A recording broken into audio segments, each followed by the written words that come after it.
गलतियां सबसे होंगी, जो गलती करिएगा उसको एक्सेप्ट कर लीजिएगा। हाँ, हमारे पास ऐसे गलती हो गई, नेक्स्ट टाइम से हम सुधारेंगे, बट कोशिश कीजिएगा गलतियां ना हो। लेकिन सबके जवाब देने की कोशिश मत कीजिएगा। आप इंसान है, कोई डिटर्जेंट नहीं है कि सफाई करते चलते हैं आप। जब आप नर्सरी केजी में पढ़ते हैं तो एक ही टीचर आपको सारे सब्जेक्ट पढ़ा सकता है। जब आप तीसरी चौथी में आते हैं तो 2-3 टीचर चाहिए। 10वीं 12वीं में आप आते हैं तो सब्जेक्ट अलग अलग हो जाता है। जब आप पोस्ट ग्रेजुएशन में जाते हैं तो स्पेशलाइजेशन अलग अलग हो जाता है।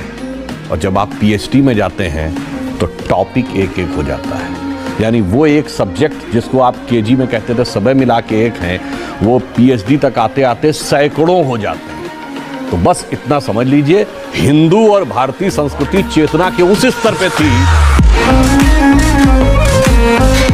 हंसकर बिताया करो जिंदगी का हर पल, पता नहीं कौन सी रात आखिरी हो।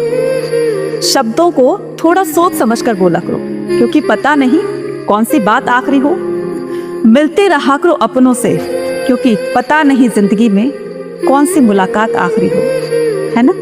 दोस्तों सुनो भाई, सीरियस बात को मजाक में बता रहा हूं। अगर रात को 2 बजे आपकी नींद छूटती है तो कसम पैदा करने वाले की, उस वक्त आपके दिमाग में कोई महान क्रिएटिव आइडियाज नहीं आएंगे।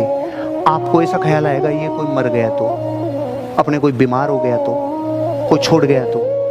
माँ कसम, ऐसे सैकड़ों बातें मैं आपको बता सकता हूँ जो रात को 2 बजे आती है, और उसकी डेंसिटी, तीव्रता इतनी जबरदस्त होती है कि वो आपको जकड़ती है। अपने अनुभव से कह रहा हूं, अगर तूने 32,000 सवाल कर लिए और उनका रिवीजन कर लिया, दावे से कह रहा हूं नीट 2026 में तेरी लेस देन 5,000 रैंक आएगी।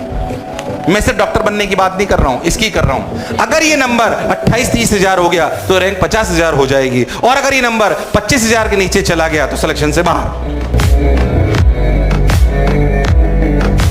ऐसा नहीं है, लड़का सबका भी तकलीफ है। ऐसा थोड़ी होता है कि लड़के पर वो शमशान घाट से लौट आए रोए ना, लेकिन रो देगा अगर उसके जीवन का सबसे पसंदीदा इंसान चला जाए तो वहां पे। ऐसे शमशान घाट में भी नहीं रोएगा। दीवार में जब आप कील ठोकिएगा ना, 10-15 बार मारना पड़ता है। कील फाइनली आखिरी हथौड़े से ही जाती है। इसका मतलब ये नहीं कि उससे पहले हथौड़े की कोई अहमियत नहीं थी, समझ में आया ना। तो ऐसा नहीं है कि आपको यहाँ तक आने में इतना आसान हो जाएगा। ऐसे सुनने में लगेगा कि बाप रे बाप होगा तो कुछ काम ही नहीं है, लेकिन वहां पहुंचने तक मैं बहुत काम किया होगा। हर चीज का एक वक्त आता है। चंदन का जो वृक्ष होता है बड़ा सुगंध देता है, बट एक समय आता है तब देता है। वैसे विद्यार्थी जीवन भी है। ऐसा नहीं है कि आपका ये हमेशा ये दिन रहेगा।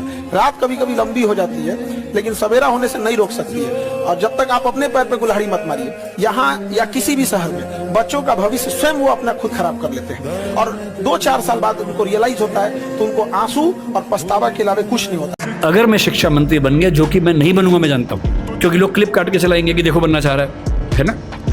अगर ऐसा कभी हुआ तो मैं सुनिश्चित करूंगा भारत के हर विश्वविद्यालय में हर ज्ञान की चीज हर भाषा में उपलब्ध हो। 20-25 साल लगेंगे। जिस दिन हिंदी, मराठी, तमिल बच्चों को समझ में आ गया कि उनकी भाषाओं में भविष्य है, वो अपनी भाषाओं में पढ़ के आग लगा देंगे।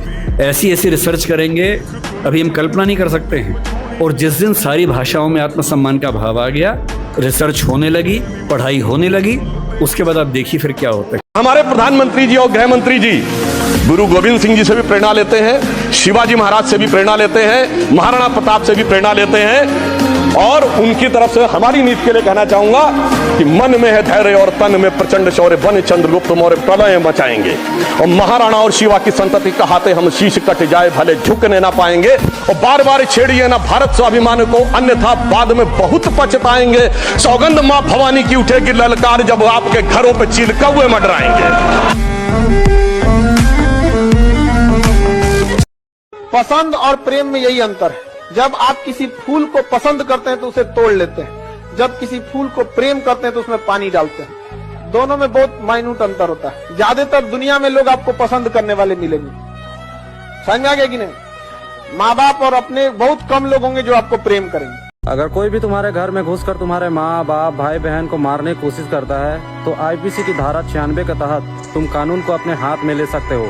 वही आईपीसी की धारा 97 बताती है कि हर एक इंसान को अपनी जायदाद और शारीरिक सुरक्षा करने का अधिकार है, और वो इसके सेल्फ डिफेंस में हमला भी कर सकता है। तो फॉलो कर लो, सख्त लौंडा बनने में ज़्यादा देर नहीं लगेगी। जय हिंद। मैं उस आदमी से सीखा हूँ जिसका नाम है एलन मस्क। दुनिया का सबसे रईस आदमी है, राइट, एक नंबर का बदमाश है। उस आदमी का एक बड़ा जबरदस्त फिलॉसफी है। देखो, खराब लोगों से भी अच्छी चीजें सीखी जा सकती है। टेस्ला, तो एलन मास्क से किसी ने पूछा कि आपके सक्सेस का राज क्या है? उसने बोला, मेरी सक्सेस का बड़ा सिंपल सा राज है कि मैं अपने 10 साल के गोल लिखता हूं कि मुझे अगले 10 साल में क्या करना है। हेलो, मैं अपने 10 साल के गोल लिखता हूं कि मुझे अगले 10 साल में क्या करना है, और फिर मैं सोचता हूं कि मैं इनको 1 साल में कैसा पूरा करूं। तो लोगों ने बोला, आर यू मैड? उसने बोला, यस आई एम मैड। क्योंकि अगर मैं 10 साल के गोल लिख रहा हूं और वही गोल दूसरा आदमी भी 10 साल के लिए लिख रहा है, वो 10 साल में ही करने का पूरा प्रयास कर रहा है और मैं 1 साल में करने का प्रयास कर रहा हूं, 100% मैं उससे कहीं आगे निकल जाऊंगा। फेल हो जाऊंगा ये मुझे भी पता है, लेकिन उससे 100% आगे निकल जाऊंगा ये मुझे पता है। 90% बच्चे जब एग्जाम देके आते हैं वेट करते हैं कि कट ऑफ कब रिजल्ट आएगा। हकीकत मायने में रिजल्ट तो सबको देखना होता है, क्योंकि वही जब तक आप देखेंगे नहीं कंफर्मेशन नहीं होगा।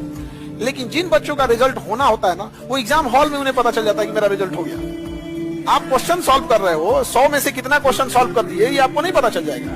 तो एग्जामिनेशन हॉल में हमेशा 2 चीज याद रखना एग्जाम को लेकर। जिस एग्जाम की तैयारी फॉर्म भरने से पहले कंप्लीट है, वो एग्जाम आपका निकल जाएगा। फॉर्म अभी आया नहीं। नौकर बनने के लिए डिग्रियों की आवश्यकता होती है, मालिक बनने के लिए डिग्री की आवश्यकता नहीं होती।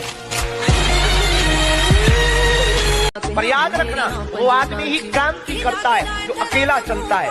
भीड़ तो भेड़ों की भी होती है, शेर तो अक्सर अकेला चलता है। याद रखिएगा, जो आदमी मेहनत पे उतर जाए, जो आदमी मेहनत करने में पीछे ना हटे, खुदा को उसका भाग्य बदलना होता है, राइट? बदलना पड़ता है, राइट, कि देना होगा आप। अगर आप अपनी जिंदगी में खुद के लिए योजना नहीं बनाओगे ना, तो दूसरा अपनी योजना बना के आपको रगड़ देगा। हमारे कंट्री में किस लेवल तक गरीबी है आप देखिए कि अगर गांव में कोई इंसान फल खरीद के ले जा रहा है ना, इट मीन्स या तो उसके घर कोई पूजा होगा या तो कोई बीमार पड़ा होगा, वो खाने के लिए नहीं ले जा रहा है। ये गरीबी है। और वहां हम लोग उसको कहेंगे एंटरप्रेन्योर बनो, अपनी कंपनी खड़ा करो। परिवार नहीं खड़ा कर पा रहा है, कंपनी खड़ा करेगा।